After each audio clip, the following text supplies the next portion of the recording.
So, I was wrestling today, a little longer than I wanted, you know, but imagine my surprise when I get on my computer here, go to Twitter, and the first thing I see is a headline. I think it's by NoDQ.com.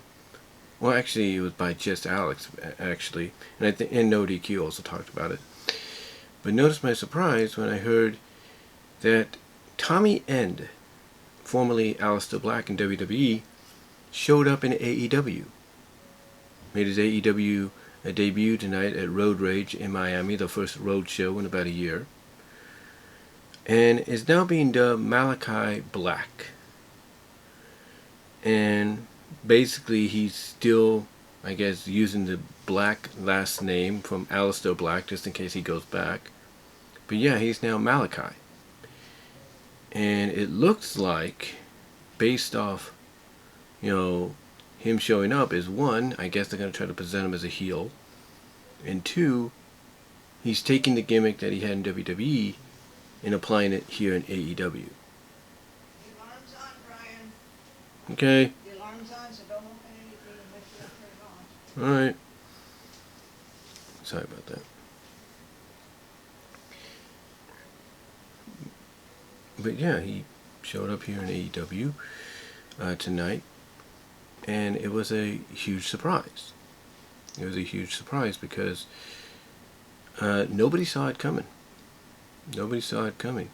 And he was recently on Twitch, I guess, saying that he wanted to take a break or something, or at least, just talking about, the fans, the marks, and all that. And now all of a sudden, here he is in AEW.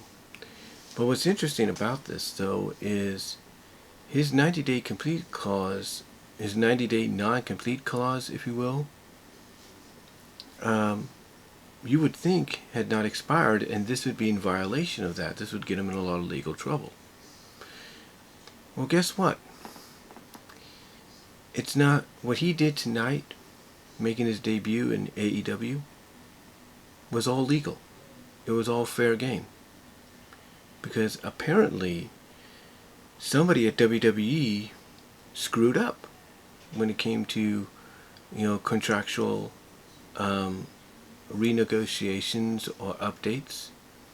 Because usually when somebody from NXT gets called up to the main roster, their 30-day non-compete clause, should they get released, gets upgraded to 90 days. So instead of having to wait a month, if you will, they have to wait 3 months. Well, apparently somebody didn't do the homework or didn't do their job right, and Alister Black's non-compete clause was not upgraded. It was not, it was not upgraded. It was not updated, if you will. So instead of waiting 3 months, he only had to wait a month. And tonight he showed up in AEW on the first show on the road in about a year, and is now being inserted apparently into a main event program with Cody Rhodes, or at least one of the main event programs. And already, you have people chiming in about that. Not just being excited at the fact that, oh, cool, Tommy End, Malachi Black is in AEW now where he belongs, and now he can show off what he can do. He's going to be great, da-da-da-da-da. But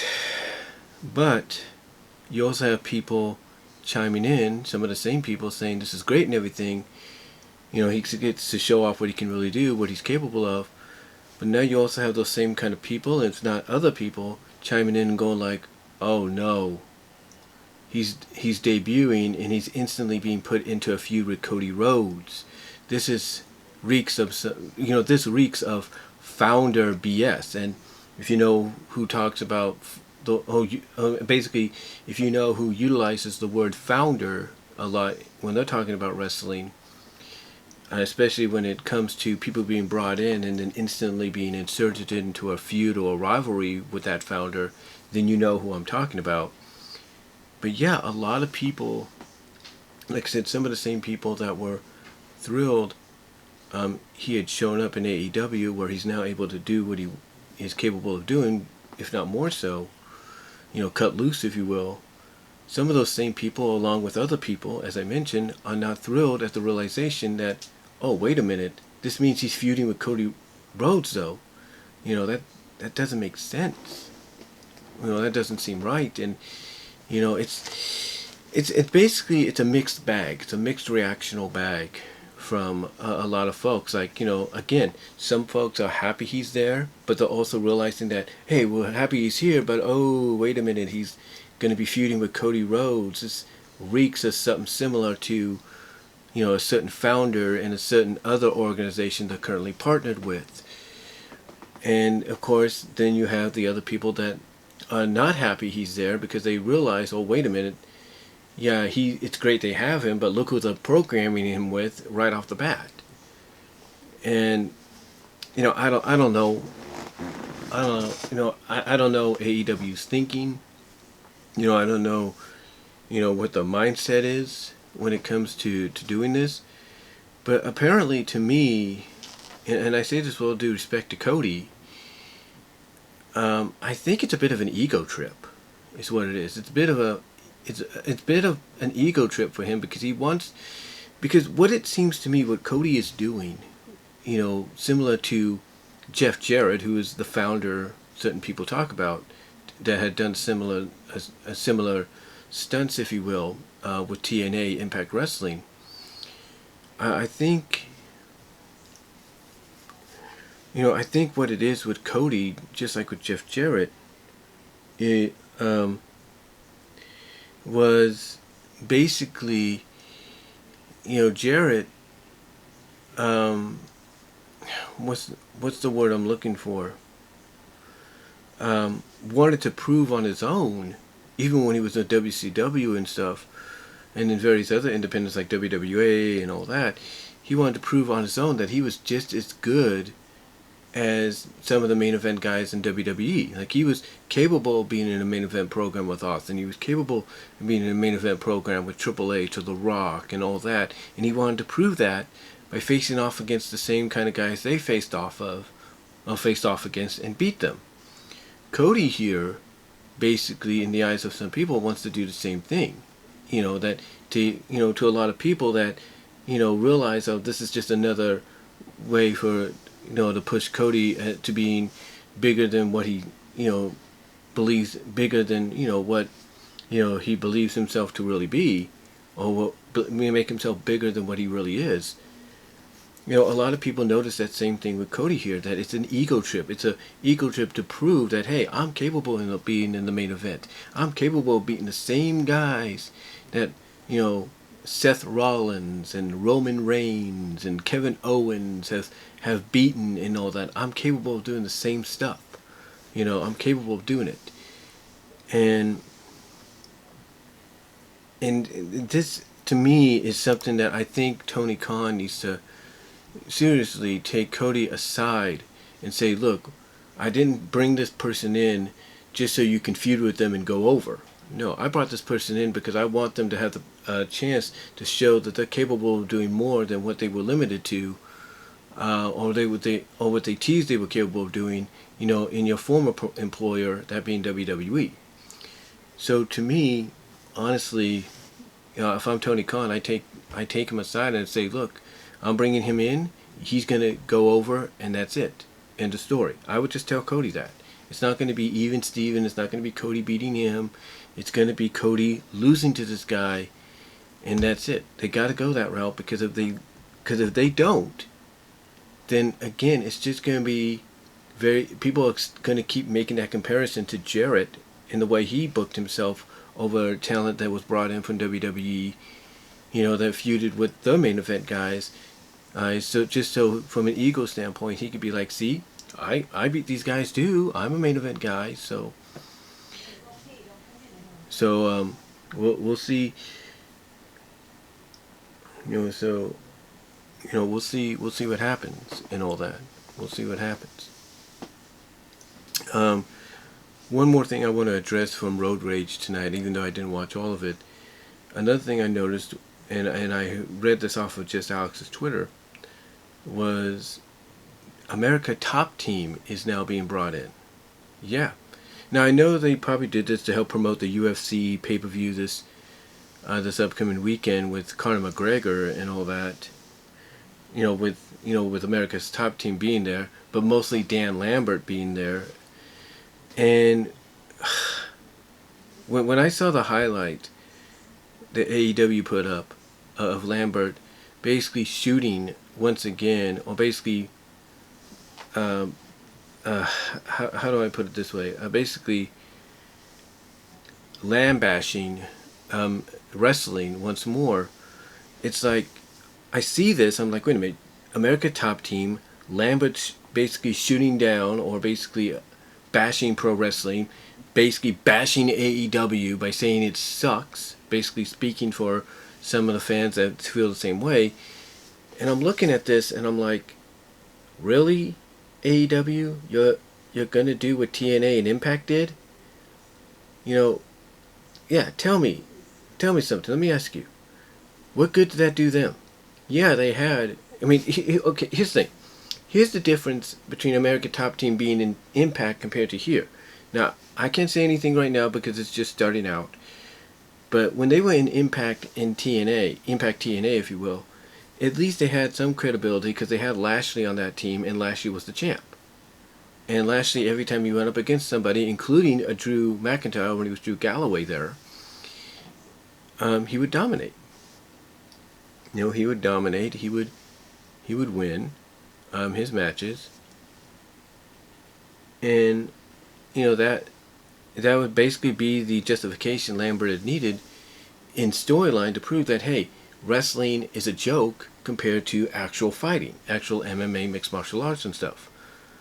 So, to me, when I look at AEW bringing America Top Team in, as potentially as a stable, but maybe a featured stable with Lambert basically being the anti-pro wrestler guy that comes out and says AEW sucks, pro wrestling nowadays sucks, it's nothing.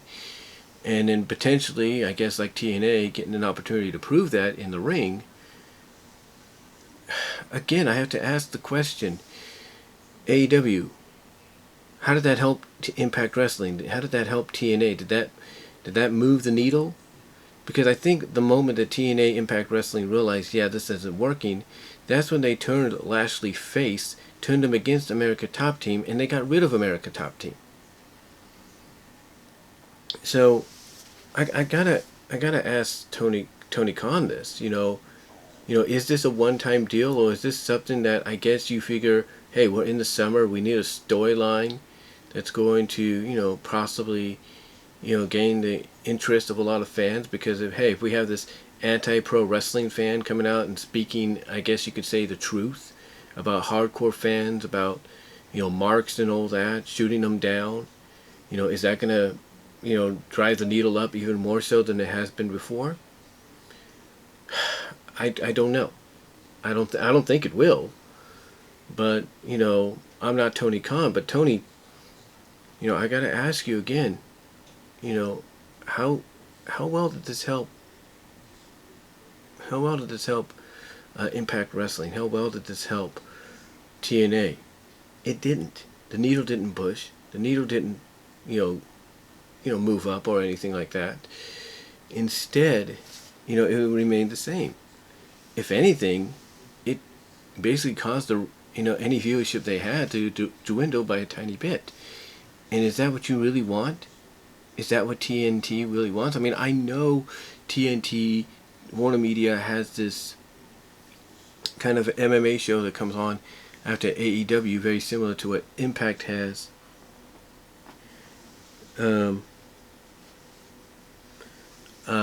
Basically has on, the Impact has on, what's the word I'm looking for?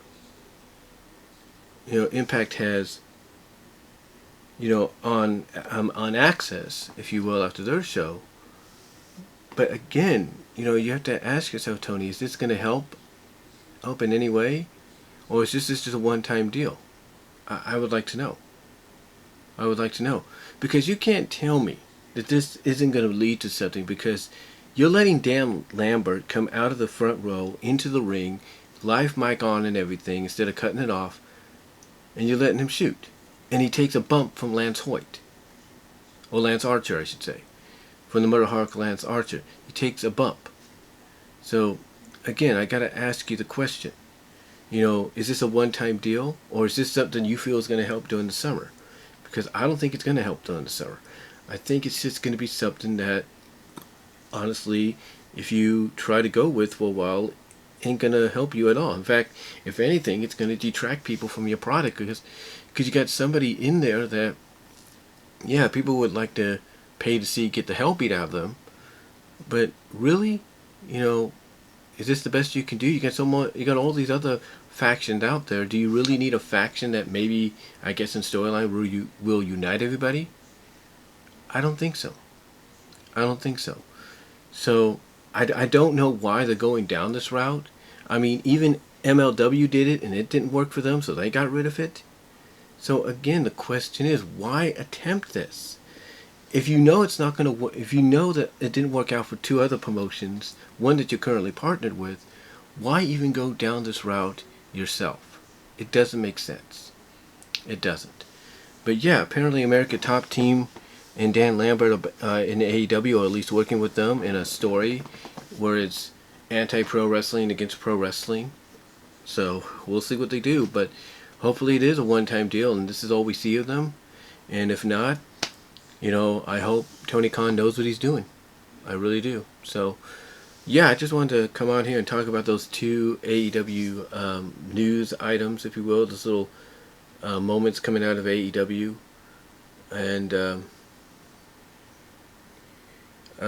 basically, we'll see what happens. We'll see what occurs. So, let me know what your thoughts are. Comment if you like. I'd love to hear from each and every one of you. Like the video. And I will talk to you later. But yeah, that's all I'm going to say. And Tony Khan, I hope you know what you're doing with this whole top team deal. You know, either it's a one-time deal or not. I hope you know what you're doing. And WWE, if I'm you, I make sure that whoever I got in charge of upgrading contracts with non-compete clause from 30 days to 90 days, I make sure that when you do your other call-ups in the next couple of months, because they are coming, that they make that upgrade, that you, if I'm Triple H, if I'm Vince McMahon or whoever, I make sure I double down and I double check, quadruple check those contracts to make sure everybody's non-compete clause has been upgraded from 30 to 90. So let me know what your thoughts are though, guys, down below. Comment if you like, and I am out.